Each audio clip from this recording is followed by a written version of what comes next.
안녕하십니까. 8월 4일 매일 큐티를 시작하겠습니다. 사도신경으로 신앙 고백하겠습니다.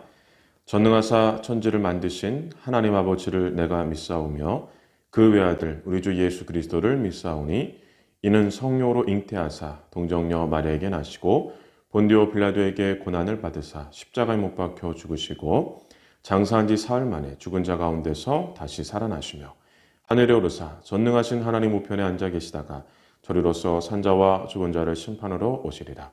성령을 믿사오며 거룩한 공예와 성도가 서로 교통하는 것과 죄를 사하여 주시는 것과 몸이 다시 사는 것과 영원히 사는 것을 믿사옵나이다. 아멘. 찬송가 542장 찬양하겠습니다.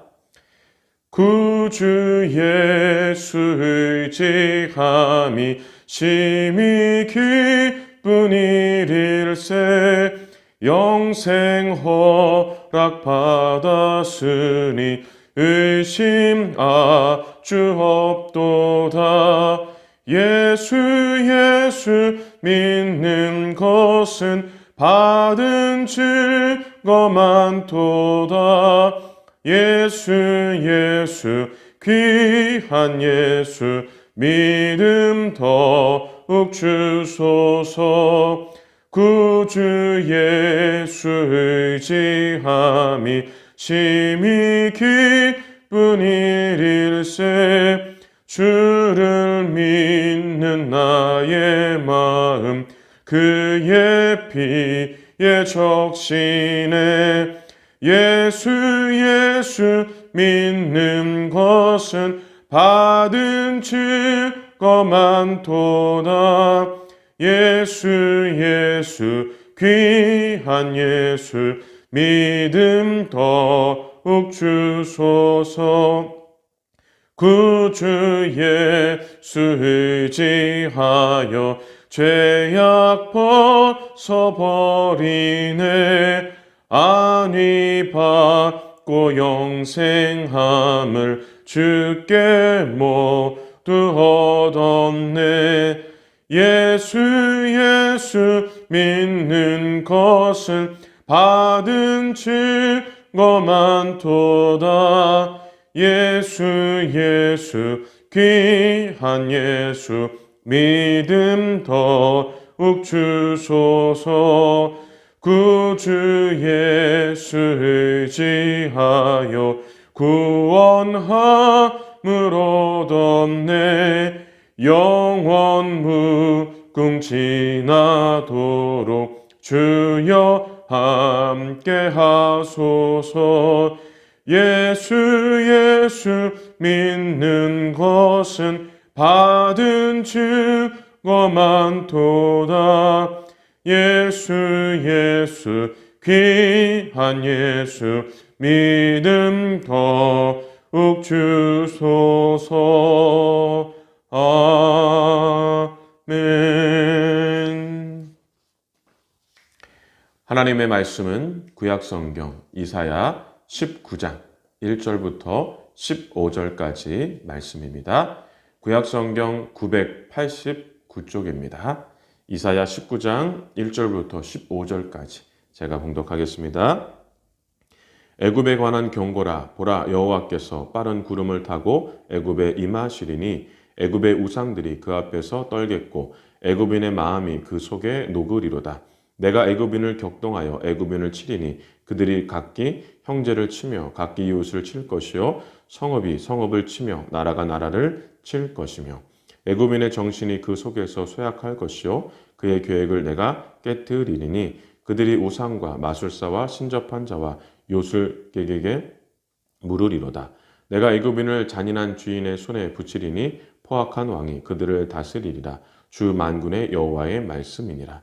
바닷물이 없어지겠고 강이 잦아서 마르겠고 강들에서는 악취가 나겠고 애굽의 강물들은 줄어들고 마름으로 갈대와 부들이 시들겠으며 나일 가까운 곳 나일 언덕의 초장과 나일 강 가까운 곡식밭이 다 말라서 날려가 없어질 것이며 어부들은 탄식하며 나일강에 낚시를 던지는 자마다 슬퍼하며 물 위에 그물을 치는 자는 피곤할 것이며 세마포를 만드는 자와 배 짜는 자들이 수치를 당할 것이며 그의 기둥이 부서지고 품꾼들이 다 마음에 근심하니라.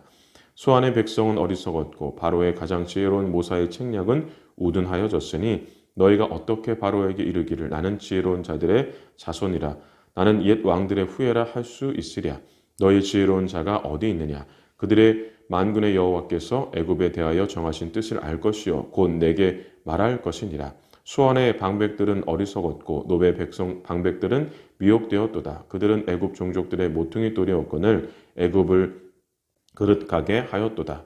여호와께서 그 가운데 어지러운 마음을 섞으셨으므로 그들의 애굽을 매사에 잘못 가게 함이 취한 자가 토하면서 비틀거림 같게 하였느니 애굽에서 머리나 꼬리며 종려나무 가지나 갈대가 아무 할 일이 없으리라. 아멘.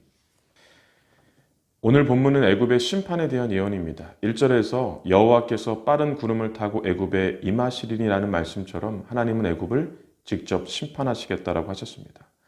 먼저 내란과 학정으로 애굽의 사회를 고통과 혼란에 빠뜨리겠다고 하셨습니다. 그 내용이 2절부터 4절에 있습니다. 이 말씀처럼 형제들과 이웃들이 치열하게 싸우는 이 동족 상잔에 비극을 겪게 되고 포악한 왕들로 인해 백성들은 엄청난 고난을 겪게 된다는 겁니다. 다음으로 나일강을 마르게 하여 경제적 재앙을 내리시겠다라고 하는데 그 내용이 5절부터 7절입니다. 그런데 10절에 보면 나일강이 말라 이 경제적 재앙이 닥칠 때 애굽 사람들은 깊은 시리와 슬픔에 빠지게 된다고 하십니다. 애굽 사람들은 나일강과 주변의 이 기름진 땅으로 인해서 해마다 풍부한 농산물을 얻을 수 있었기 때문에 이 기근을 걱정할 필요가 없었습니다. 다른 주변 국가들은 한 번쯤 기근을 겪었는데 애굽은 나일강으로 인해 기근을 겪지 않았습니다. 그래서 애굽은 이 나일강을 신이 주신 축복이다라고 생각을 했습니다. 그런데 이러한 나일강이 말라 경제적 상황이 점점 열악해지고 생계를 유지할 수 없는 상황에 이르게 되자 애굽 사람들은 깊은 시리와 슬픔에 빠지게 된다는 겁니다.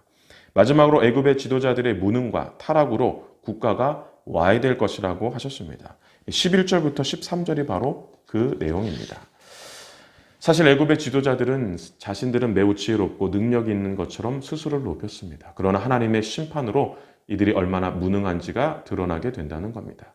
15절에서 머리, 꼬리, 종려나무까지 갈대가 아무 할 일이 없다는 것은 애굽을 구원할 수 있는 사람들이 없다는 것입니다. 다시 말하면 애굽의 모든 사람들이 하나님의 심판을 받게 된다는 겁니다. 그러면 왜 하나님은 이스라엘을 통해서 이 애굽이라는 나라를 심판하시겠다, 그것도 직접 심판하시겠다라고 하셨을까요? 애굽은 이스라엘과 역사적으로 깊은 연관을 가지고 있습니다. 이스라엘의 족장 아브라함과 이삭은 기근을 겪을 때마다 나일강으로 인해 풍부한 농산물이 있는 애굽을 피난처로 삼았습니다. 즉 기근 때마다 애굽으로 가게 되었고 애굽에서 기근의 문제를 해결하고 이전보다 더 많은 재물을 가지고 고향으로 돌아왔습니다. 야곱도 기근이 심하자 아들들을 애굽으로 보내서 곡식을 사오도록 했습니다. 다행히 아들 요셉이 애굽에 총리였기 때문에 야곱은 기근을 피해서 애굽에 정착할 수 있었습니다. 당시 애굽을 제외한 고대 근동의 전역에서 엄청난 기근으로 인해 피해가 심각한 상황이었습니다. 물론 기근을 피해 애굽에 정착할 수 있었던 것은 감사한 일인데 요셉이 죽고 또 요셉이 모르는 왕이 애굽을 통치하면서 이스라엘은 애굽에서 노예살이를 하게 되었고 무려 430년간 노예살이를 하게 되었습니다. 하지만 430년간 노예살이에서 하나님은 이스라엘 백성들을 구원해내셨고 지금의 가나안 땅에 정착하게 하셨습니다. 이처럼 경제적으로 풍요롭기 때문에 애굽은 이스라엘의 족장 시대부터 국가적 위기 때마다 하나님 대신 애굽을 의지하는 모습들을 자주 보여왔습니다. 사실 경제적으로만 풍요로운 것은 아니었습니다. 많은 인구와 강한 군사력도 있었습니다. 그래서 애굽은 이스라엘에게 언제나 매력적인 나라였죠. 애굽이 경제적으로 풍요롭고 많은 인구와 강한 군대를 가질 수 있었던 가장 결정적인 이유는 바로 나일강 때문입니다. 농경 중심의 사회에서 물은 매우 중요합니다. 그런데 풍부한 물이 있는 나일강으로 인해 애굽은 고대 근동의 주변 국가들이 기근으로 걱정할 필요가 없었습니다. 특히 나일강 주변은 매우 기름진 땅이어서 해마다 풍부한 농산물을 수확할 수 있었습니다. 풍부한 농산물을 수확할 수 있으니 사람들도 자연스럽게 모였고 인구도 많아졌습니다. 그러니까 경제적으로 탄탄해지다 보니 자연스럽게 군사력도 강해졌습니다. 어쨌든 탄탄한 경제력이 없으면 군사력을 유지하는 것은 어렵습니다.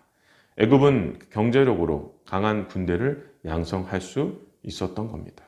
당시 남유다의 히스기야는 이미 반아수르 정책을 시행하고 있었기 때문에 애굽과 동맹을 맺는다면 반아수르 정책에 도움이 되기에 애굽과 동맹을 맺으려고 했습니다.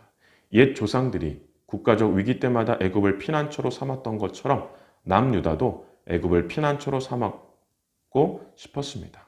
애굽으로 점점 마음이 기울어지고 있었다는 겁니다.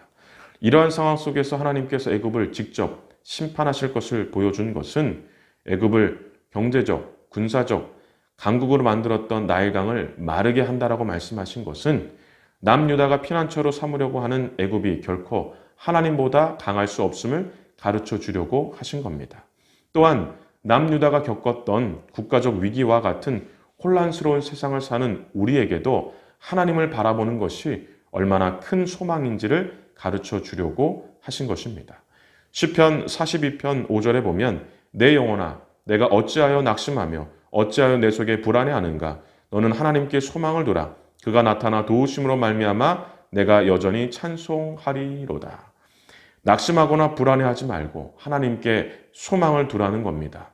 왜 하나님께 소망을 두라고 할까요?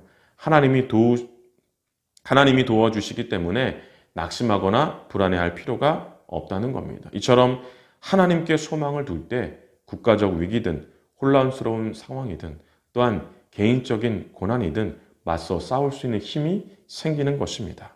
하나님은 하나님께 소망을 두는 자들을 도와주십니다. 그런데 남유다의 마음이 애굽에 기울고 있으니 하나님의 마음이 얼마나 아팠겠습니까? 그래서 애굽을 직접 심판하시겠다라고 말씀하시면서 하나님보다 강한 국가가 없고 하나님을 바라보는 것이 얼마나 큰 소망인지를 가르쳐 주려고 하신 겁니다. 우리도 당시 남유다가 겪었던 국가적 위기와 같은 혼란스러운 상황 또한 개인적 고난 가운데 살 때가 있습니다. 이때 우리에게 필요한 것은 하나님께 소망을 두는 것입니다.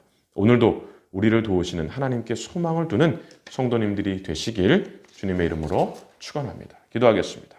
하나님 아버지 감사합니다. 무엇보다 하나님께 소망을 두는 저희들이 되게 하여 주시옵소서. 오늘 하루도 하나님을 바라보며 하나님의 도우심을 구하는 우리 모든 성도님들이 되도록 하나님께서 은혜를 베풀어 주시옵소서. 예수님의 이름으로 기도하옵나이다. 아멘. 주기도문으로 매일 큐티를 마치겠습니다. 하늘에 계신 우리 아버지여 이름이 거룩히 여김을 받으시오며 나라가 임하시오며 뜻이 하늘에서 이루어진 것 같이 땅에서도 이루어지리다.